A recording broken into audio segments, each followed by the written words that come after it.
JT Show. What's going on, you sexy beasts, and welcome to another episode of the Smash JT Show, my weekly episodic adventure talking about divisive issues in the video game industry and beyond sometimes. It airs every Friday, 8 a.m. Pacific Time, 11 a.m. Eastern Time, and without further ado, let's just jump right into it. Kicking off this week, I gotta talk about A Hat in Time, now confirmed coming to the Nintendo Switch.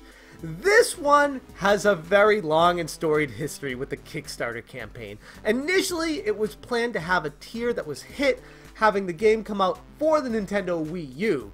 And then the developers Gears for Breakfast went silent on that front. And then they confirmed in February 2018 that the game would not be coming to the Nintendo Switch. Fast forward to this week, and now they say the game is coming to the Switch.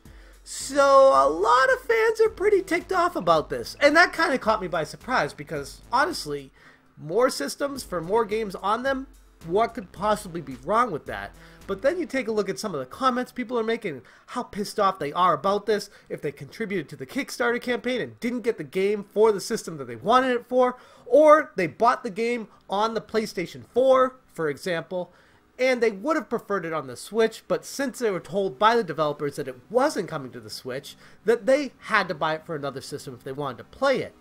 Now it's coming to the Switch, now they're going to buy it again if they want to play it on that. So I can totally see where people are coming from on this issue, but personally I feel like this situation is getting blown a little bit out of control by a certain segment of the video game community that just likes to complain about things to be heard. The vocal minority, if you will. I really don't see it being that big of a deal, but please let me know in the comments how you feel about this one. Do you feel like the developer Gears for Breakfast should be held accountable for what they said and then changing their mind for it? Or are you more in the camp of, a game is coming to another system, let's not fight about this and be happy about it as a gaming community? Why does it have to always be so toxic? That's kind of where I'm standing on this one, but I'd be interested to hear your take on that. Next up, the Nintendo Online service is finally upon us. Well, coming in September at least, supposedly, if it doesn't get pushed back. But the question I have for you about this is, cloud saves are a part of it. Now, I know a lot of people are hearing about the Nintendo Online service and they've been clamoring for getting cloud saves on the Nintendo Switch for Lord knows how long. They're finally coming. But you have to pay for the service to get these cloud saves. Now, a lot of people might hear that and say, yeah, what's the big whoop? Xbox Live does that, PlayStation Network does that, Nintendo's just following suit with them. But that kind of is what the big whoop is. People don't want Nintendo to fall into the trap of just becoming another Microsoft or another Sony with how they run their online services. Plus the fact that Nintendo used to have free online, now it's switching over to a paid online service with no guarantees of improved servers or how it's even going to work any better. And people will be paying this to get old school NES games and also to be able to play them online in addition to playing the Switch library games online with other players. But the voice chat situation is a complete mess. You need to use your cell phones to even communicate with people.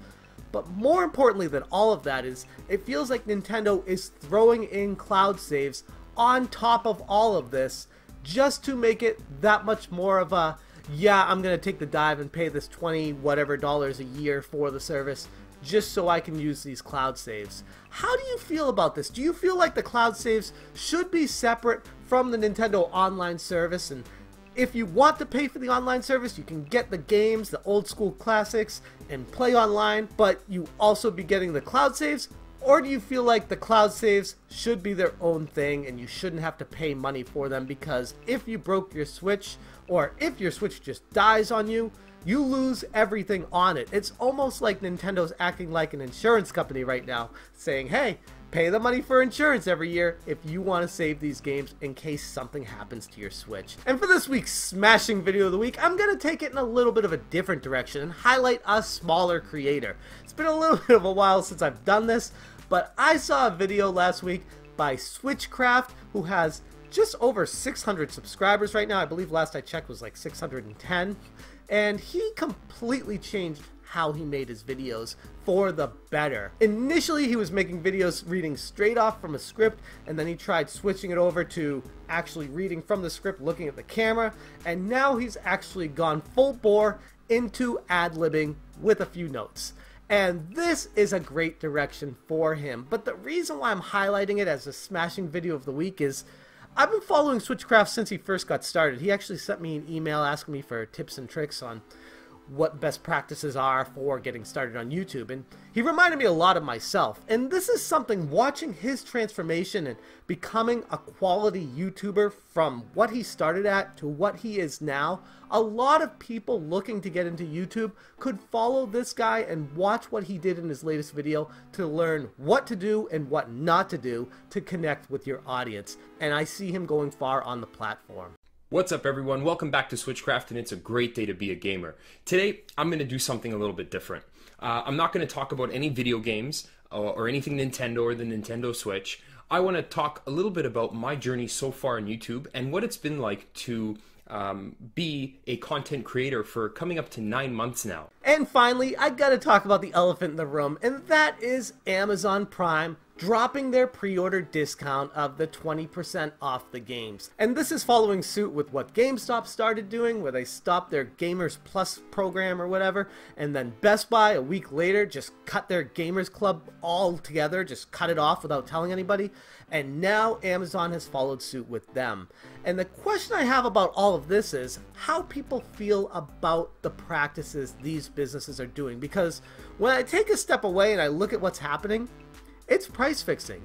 Kind of reverse price fixing, because they're taking away sales that they didn't need to give us in the first place, but they're all falling in line with each other, and by doing so, it's actually going to be raising the average price for the gamer if they want to be buying new games. So I want to ask you guys how you feel about that.